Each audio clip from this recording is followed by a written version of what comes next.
ibyo bya Falangani. None sasa we Robert Nyakavuga ati yari yamushimye uwo muntu nubwo muri iyo nama abenshi la majorité numva iyo muri mu nama c'est la majorité qui compte, donc ubwiganze bw'abantu nibwo buhabwa agaciro kurenza uko bari buzo kwa amarangamutima hari ntana. Yego twese duhari mu nyungu bose baravuze bati amakuru dufite ndetse nuko twamubonye ko ngo bari babonye amakuru ngo nuko uwo mukino n'umukino utari mubi ariko n'umukinnyi munsi ya Muhire Kevin, ariko impamvu Robert Nyamustikinzeho nuko ari muri management imwe nawe bose ba management bona kwiga yuko Robert Nyafata ijambo ku mukinnyi wa Wakara bisobanura neza. Yego azi ubwenge ni irindi cyane kijyanye n'umukinnyi uba ngo yazanywe na Wakara. Abandi bamucaho urubanza bamugereje bigaragara ko mugabo ariko wazanywe n'undi nkuko Falangani byari bimeze. Robert Nyagomba kuba uyu mukinnyi yarashoboye kandi bitari mu nyungu z'uko bafata uwa Wakara. C'est ça. Haje abakasiri babiri cyangwa bataka babiri, umwana wa Wakara undi n'uwundi ashobora guca urubanza ruganisha ku Wakara bikaba ikindi kibazo burashatse yanabivamo ibyo bakinnyi yanabyihorera. Icyo gihe rero mwebwe namwe muzi umupira uwo muzashima nge ni mu mugende ya Minia kuko abakinnyi bane ubuzima bitashoboka si ibyo kintu uvuze Kazo. Ni ukuvuga ngo iyo ugize imana ikipe yawe nk'umwagenti kemera umutoza umutoza aba afite 50% aya makipe muri Afrika yo kwizanira abakinnyi be wa mwagenti wawagaruriza he nuko anaguhereza abakinnyi.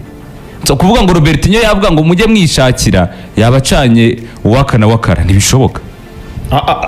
None so kumva ko uwa Kongo Brazza bamwanze kandi ari uwa Wakara uko byagenze nuvuga waza ngo Wakara ntibivuze ngo baramwemera uko bimeze ahubwo Wakara biramusaba gukora ibishoboka byose dore ko byagenze akazana indobanure kuko akazana indobanure yarayizwe ko ari ikipe ikomeye kugira ngo bafate uwo mwanzuro. Baravuze bati hari umwataka we turamuhuriza tugende kuri statistique zihari sibyo uwo mwataka we na confidence afite bimeze nka kuri akuyu mu Brazzaville wo muri Rayon Sport yitwa Prince Renga Kanga Junior bana we yanze gukora imyitozo atarasinya atarahabwa amafaranga yiwe ngo ntiyemera test nk'undi mukinnyi wiyamini. Oya nta mukinnyi wiyamini ntabwo namvuye muri Vita ngo nze gukora test muri Rayon niko yavugaga we uyu mutara nyuma ko gukora test baravuze ati ngo nta kibazo n'umwataka kandi iyo poste turekene nta nundi turi kubona hafi Fado bayara tunaniye kubera amafaranga ducaga amezi 6 twamuvuyeho byaranze urumva reka uyu mwataka tumuhereho. Barabanza baramuhamagara banegosia nawe ndetse na management team ye birangira bumvikanye 20,000 tugendane kuri nde kuri mu witwa Abdoulaye Jallo kugihe 20 ndabisobanura donc ndabubwira uko byagenze byose. None izo miliyoni 20 bazumvikana ku mwaka umwe n'igice 20 cyangwa amadolari 20 by'idolari ni 20 by'amadolari ubwo birarenga miliyoni 20 hafi ni hafi n'umunani ni hafi 30 ni hafi 28 kuko ibihumbi 10 zirenga 29 ahubwo idolari ryarasamutse nibyo yego ni hafi 29. Uwitwa Abdoulaye Jallo aravuga ati fine turabyumvikanye. None Rayon Sport yamubwira ngo ndabyibuka president yavuze ngo ariko ikibazo gihari ni iki ngiki ntabwo tuyafite imumbe ngo tuze tuyaguha hano dufite 5,000 muri 20 twumvikanye ngo rero nijya yiburira urumva uyice wakujyaye kugura kuri 5 turaguhamo 5 usinye amasezerano uzazukina umwaka umwe n'igice. Umutara mikozi ibice ati ngewe ati nuko turi no kunegosia transfer ziri gufungwa muri sinakabaye narajana hari amakipe menshi yashaka so rwego rwanjye yari leta yari kunsinyisha ati none uri no kumbwira ko yampa ibice aravuga ati ntibishoboka. Wakara ntiyari hari ajya ku ruhande agavugana na manager we Wakara aramukonvenka aramwigisha aramubwira ati ntangane n'uburi nta ndisoko turibuze ko nibi umpeti kugeza ubwo Wakara amupropose aramubwira ati noneho twakorera dute 5,000 bihari noneho ibindi bikazaza nyuma. Arongera agaruka muri office avugana n'abantu aravuga ati none sasa hari ibyo nemeye nimba mufite 5,000 nta kibazo n'ubundi transfer yanjye donc bisa nkaho isoko riri kurangira nta bundi buryo nabigenzamo mu ibyo 5,000 muri returo gusa ndabasinyira amezi 6 niba ngombwa wenda tuzongera amasezerano urumva ariko atandatu ayo dukora na 6 gusa. Abagabo barimo gacinye batirekana ariko ntabwo bishoboka ati kuri twarimo igihombo uje donc ukaba inyenyeri se none sasa mu kwa karindwi ukazaduca 60 cyangwa se nk'ikipe nka Simba cyangwa izindi kipe uracyari muto ufite tala ati byagenda bite yaba ari free nyine bagenzi bagacinya ubwe nyirizina baramubwira ati none se ko nta mafaranga dufite bigende bite dukeneye umwataka Charles Bare twaramurekuye aho amasaha ageze nta wundi muntu uri kuza kubona undi arava ni inyenyeri urabizana ute kandi undi arava he undi wari mu Nzove ni uwitwa Rudasingwa Prince twavuze ko tumurekura tutari buze kuza kumwana niyo haguma si mu ntego za Rayon si urwego rwa Rayon urakoze cyane ati ubwo ibyo biraza kugenda bite birangira abagabo bafashe umwanzuro bati reka twemere tujye muri kote iri faible twemere iyo proposal duhaye ibyo 5,000 bikorere mu mezi 6 ariko noneho natwe tumutega umutego nabyemera muri contrat dushyiremo yuko donc saison irangira tuzamuhaye amafaranga asigaye na wa mwaka ukahita ujyaho biri automatique Wakara n'umuhungu we barabyanga ntabwo yabyemera Wakara afite experience bigiye muri contrat iyo contrat ntinabo ku mukinnyi oya yaktivatingwa ngo amezi 6 yarangiye bibaho utayamuhereye amafaranga rimwe amasezerano y'imyaka 5 harimo option y'umwaka umwe uzaba activated ariko iyo nyine aba ari contract igihe kirekire noneho ubu bamuhaye 5,000 before urumva ko ariko abarigiye baguhereza amasezerano y'umwaka umwe ashobora kongerwa erega amafaranga make nta cyamareme tujye tubyibaza niyo mpamvu recruitment ku mukinnyi ari ikintu gikomeye cyane ntabwo wabwira umukinnyi ngo 5,000 ngo umwaka ngo agukinira amezi 6 y'amezi 6 se abaye successful ababizi neza ko na Yanga yamugura 300 cyangwa 200 itikana kandi mwamuguriranye na rero ntibihombye rero hari ikintu twibagiza ngo ubaye inyenyeri bakakugura menshi none se yagusigiye igikombe cya champion wese urahombe urumva ko hari ibintu tubara rimwe nidutekereza niba yabaye inyenyeri byanga bikunda yagusigiye igikombe cya champion cyangwa wabitwaye byombi icyo uhomba ni ikikiza uwo mukinnyi yagurwa 500 y'amadolari icyo wasabaga Ronana n'urugero ngo urabona Onana yasinye imyaka 3 amafaranga urayafite se yamusinyisha imyaka 3 Onana sezo ya nyuma gusigiye igikombe cy'amahoro aragiye mu mahoro yagurwa miliyoni y'amadolari c'est ça kujya utekereza yo Onana yaguzwe ngo urabona ngo Rayon ntacyo yasigaranye ariko Onana se agwaye igikombe cy'amahoro yego uzasohoka ibindi urashaka iki kujya dutekereza ngo aramutse abaye inyenyeri ngo yagurwa menshi yagurwa nyine naye kandi yarayakoreye ko wananiwe kumwishyura ayo mwumvikana kwanza ni mu rero n'ibihumbi 20 kumwataka mwiza si igihembe aba yakomeye kuko bawogera sinabaga 25 kuri sezimwe cyane ariyo jera yonyine nose umudefense nka Omar Nyinge nimba ari nk'ibihumbi 25 cyangwa 30 yaguzwe utekereza ko si umudefense rise none siko kumwataka ni inkuru kuba wamugura 20 arega nunareba icyo ni ikibazo nari hasi ya 50 ni nacyo abantu bagomba kumenya naho isoko rigeze Fahad Bayo ko yabasabye 20 none ukomeza 6 naho isoko rigeze yarabuze naho isoko rigeze umukinnyi mwiza bagomba kuguhenda yego Jaro rero birangira Ricardo abyumva ndi kubyumva Fahad Bayo yasabaga 20 y'amadolari arakaze nta mukinnyi n'umushahara wa 3 ni munini cyane ni munini Fahad Bayo beretse 20 muhaye imyaka 2 ntabwo yajya se ya 80 bishoboka ntabwo mugiye mu myaka 2 ni 80 sinzi ko nayo ya imyaka 2 Fahad Bayo aragusaba 20 ku mezi 6 ariko rero ubwo ku mwaka umwe amino ku mwaka nibwo ni 80 iyo ushaka igikombe cya champion uraheba kandi Rayon Sport ikintu igomba kumenya uwa kabiri uwa gatatu ubwo nyine ufata uba make ikindi Rayon Sport igomba ngo ndashaka igikombe cya champion hari cye nepera komoje kuri iki kazungu avuga ari ibintu abantu bagomba kumenya ku ikipe ya Rayon Sport bigendanye n'igihe maze idatwara igikombe iyi komite nayo yaje yitezweho ibitangaza igitangaza cya mbere ni ukongera gusubiza Rayon Sport ikuzo n'icyubahiro ni igikombe cya shampiyona kubera uburyo ushaka icyo gikombe ku meza ugomba kuganira nk'umuntu ushaka igikombe ashoboka ugomba kuba uri tayari kuyatanga ku meza umukinnyi nawe ukambwira ati byanjye nabigwaye nawe nk'umusaruro nawe utanga umusaruro nta kindi kintu muvugana so ubwo byaje kurangira rero abasore nabo ngo vuta ni kuvute uyarakurura n'uyarakurura cyane byaje kurangira Wakara n'umukinnyi we baravuga ati niba ari 5 na 6 turabikorera na 6 ariko ibyo byo kuhita donc uwo mwaka ujyaho biro automated ntibishoboka tuzicara ku meza twongera tunegosie bundi bushya nimba turi abaguma hatuhagume nimba turi twabonye undi mukiriya urakoze cyane turagenda Wakara ubwo abagenda nyine ifaranga ikipe yashaka umwataka nta indi busiyari nta n'amafaranga ahari ni yari nahinzwe ariko turumva yemera 5 ku mwataka sindamubona mvuga ngo ni mwiza 5 ku mezi 6 igihombo gikiriza aya nta gihombo gihari none sasa anabemera umushahara buri abakinnyi benshi Wakara icyo nakunze ntabwo bahenda imishahara ntibagorana ku mushahara bumvikanye ko ari igihombo agomba kuzajya ahembwa igihumbi cy'idolari ahabwa 5,000 bya recruitment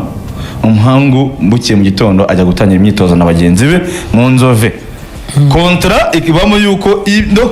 amezi 6 narangira bazicara ku meza bongera baganire bundi bushya cyangwa se ajya kuganira n'abandi. Hari ukuntu protege reyo ashobora kuza agaferinga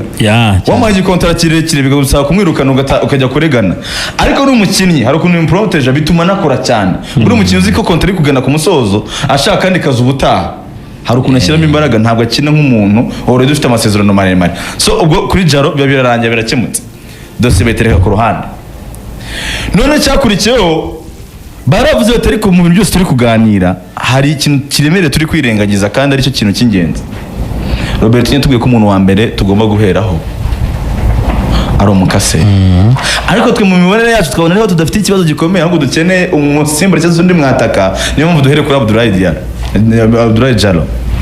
Urumva nepo? Ati none sasa twajya kuri Aisha umukase. Batirana twajya tuganira n'abantu benshi hanyuma agakina avuga ati ariko njyewe nawe presence umuntu bampaye ndakurikirana nsanga mfite profile nzima, ni gake nge nibeshya ku mukino kuko hari abanje bakoze utuntu tumwe asubira inyuma gatoya birangira 5 byemewe mu mezi 6 abarasinya amasezerano n'igihumbi cy'umushahara uwajya pembeni bajya ku cy'umukasera umutoza yari stikinzeho cyane kuko urumva bagendaga bajya kuri poste zimwe na zimwe no babirikanya Charles Bare bakina mwataka umusimbura baragikemuye amaze kuboneka kiravivuwe. Robert noneho hari umwanya wahombye ufite 3 bahombye bose cyane. Robert Majari wa Gihombo Sefu yarahombye, Majariwa Roger Kanamugire n'urwego rwa Rayon. Ibintu bivuga amazina yabyo s'urwego rwa Rayon Sport. Rayon Sport yamenyereye abakaseri kwiye kurirayinga kuri we. Oya ntibishoboka. Rayon Sport atwaye igikombe cya Champions Nyanza itwawe na Johnson Bagore. Murabyibuka? Urumva nepo Johnson Bagore muganda waruze umupira mu rugero rwiza. Urumva rero ntabwo bishoboka kuba abana uze kwibuka Mediane yani atwaye igikombe ku bwa Gacinya, ndumva yari Piero yarimo Kakure Mugeni Fabrice nimba nibuka igikombe cye cya kindi cya 2017 Masudi Juma iri taratsindwaga yari kwizera Pierre Mugeni Kakure Fabrice undi ninde ariko kwizera nyine yari hari ku munani muri 4-2 uwitwa Pierre imipira ari umuntu wambwiye ngo iyo mwavuze Richard nibwo twatangiye kubona abakinnyi 3 hagati Savio Hatari, nibwo twatangiye kubona abakinnyi 3 hagati tukabyibazaho. Sefu yari muto avuye mu isonga abanzamo na Kakure na Piero yakinaga 10 baramwimuye umwanya Kakure 8 Piero 10 c'est ça.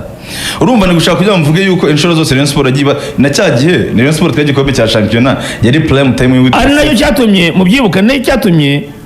Diarra na Kasirye batarakinaga icyarimwe hakinaga umwe n'igihe atsinda hat-trick yasabye